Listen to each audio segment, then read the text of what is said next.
All right, guys. I know. I have been saying for almost a year now between this channel and Hickory Crop Farm about my butter chicken curry sauce. And we're finally going to do it as a recipe video for you guys. We're using up those tomatoes that we put in the freezer during the harvest season, and it is now time. So we have thawed 24 pounds of tomatoes and drained all the juice from those. So as you've seen, Chris has ran these tomatoes through the juicer and we're left with a gorgeous paste. Now, this is one benefit to freezing those tomatoes first, is that you can drain out so much extra liquid that this recipe goes a lot quicker without all that cook down time. Now, one thing I do want to say about this recipe is this is not a pressure canning recipe. I have never pressure canned this, and I've been making it for 4 or 5 years now. But it does not include any dairy products, and it does not include the chicken. We put that all in separately when we cook it. We'll talk a little bit more about that later. But basically what we're working on today is the tomato-based sauce with all its spices, very concentrated. I do find you could eat it on its own, but it's a bit strong tasting if you don't add in that curry sauce or potentially a yogurt. We use both. It really depends on what you feel. So the first step to this recipe is we're going to fry up our onions and garlic and then add in our ginger. So we're going to put a little bit of olive oil into our pot. We usually do around 2 tablespoons, 3 tablespoons. You could use butter as well. Both are fine for regular canning method. I just use olive oil because it's a little bit easier and cheaper right now, surprisingly. We're going to take 10 onions. We're going to chop them up in the food processor. I prefer to chop them pretty small, but to be honest, I'm going to use my immersion blender and blend all this up before we jar it anyways. So it really doesn't matter if there's a few chunks in there, it's going to get chopped up. Same thing with the garlic. I'm just going to run it through the food processor. It's going to have some chunky bits. It doesn't matter because we're going to blend it all up. Now, one thing I do use is I use a pre-canned ginger. If you were going to be using regular ginger, you need to be working, basically a tablespoon is about a 1-inch piece from what I understand. I don't mess around a lot with fresh ginger, although we are trying to grow it. So that may change in my cooking history here, or future, I guess you could say. But for now, I use a canned ginger, which I love, and we buy it in bulk.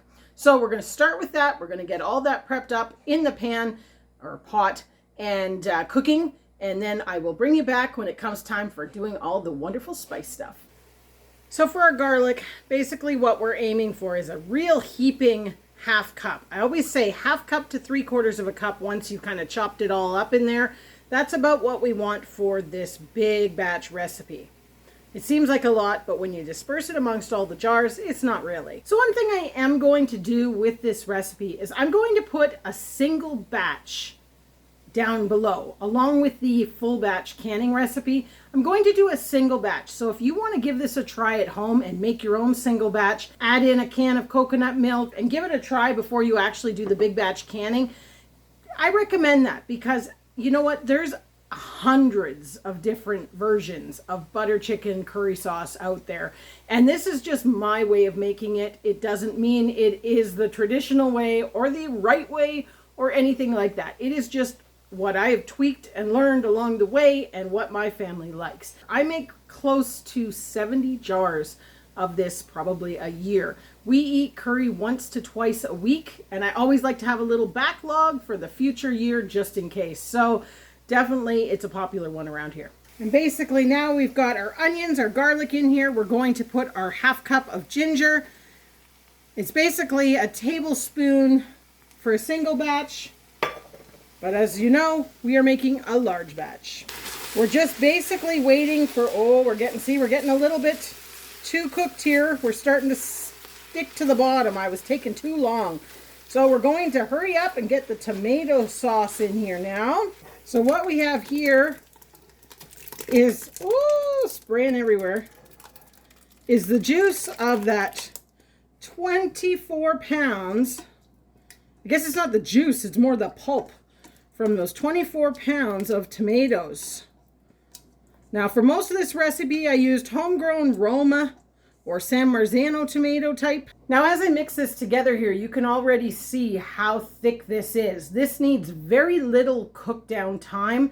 You're just going to get it boiling We're going to get all the spices in, maybe 10-15 minutes, and then we're going to jar it up and get it into the canner. You just want to be sure that that heat is all the way through, because we've already cooked off those onions at the beginning there. So we're going to get the spices in here next. I'm going to use my cheat sheet recipe, and I'm going to read them off here quickly for you just so that you've got the recipe. So we've already done our garlic and ginger. Basically it was roughly 10 tablespoons of each. We like to put a little bit more garlic in than the 10 tablespoons, but that's really up to your preference. So next we need 3 tablespoons of cumin, 5 tablespoons of garam masala, 3 tablespoons of coriander, 10 teaspoons of a chili powder. Now I mix my chili powder. I do a hot chili powder with 3 teaspoons and then 7 teaspoons of just your regular chili powder. You can also sub in like smoked paprika here or something like that if that appeals to you.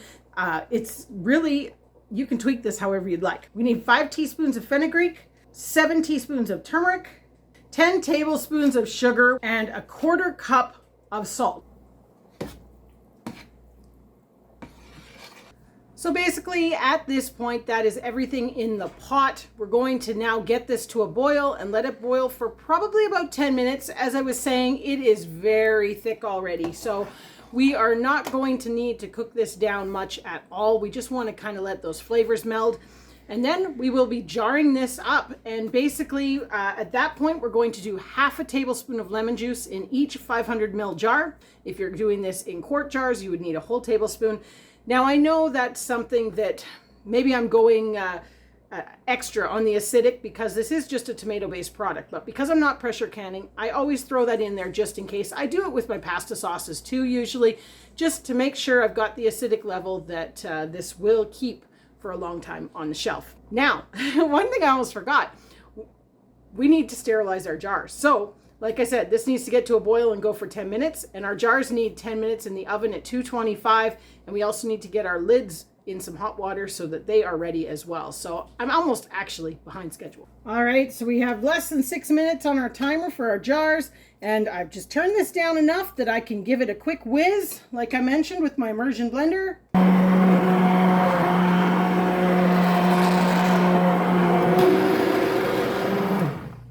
That is looking awesome. Just awesome. And of course, as you should, always do a taste test just to make sure. Now, remember, like I said, this does not have the coconut milk added to it, so it's going to be strong tasting, and you want it to be strong tasting because the coconut milk is going to sweeten and mild that flavor down. At least that's what we find. But anyways, we're going to give this a try.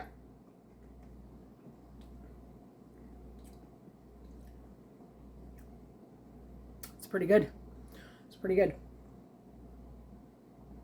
It's a little spicy.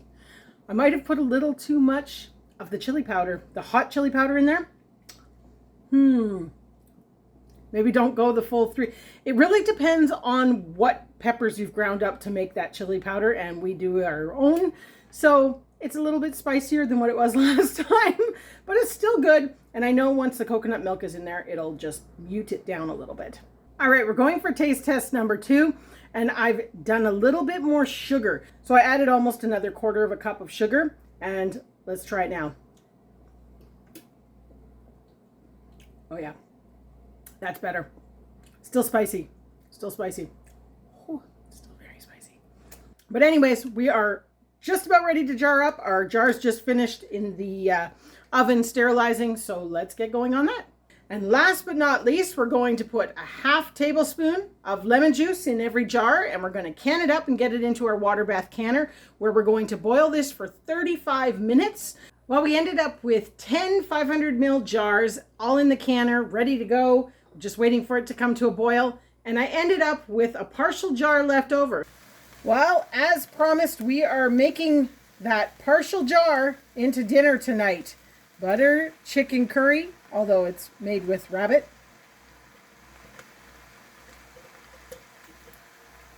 We got all our veggies and meat in. Now we're just adding our sauce. And the last thing that will go in is some coconut milk.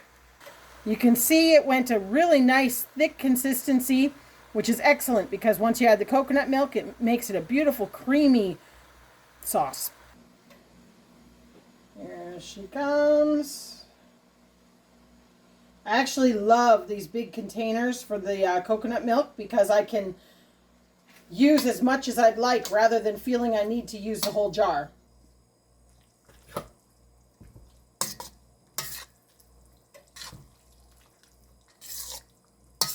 And here we are. Oh gosh, I wish you could smell this. It smells incredible.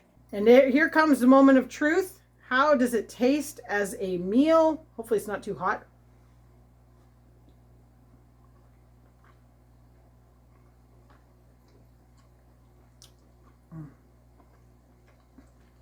It tastes good. Really good. Really good. Anyways, hope you enjoyed the video. Hope you tried the recipe. And stay tuned for a whole bunch more cooking from Pantry Living.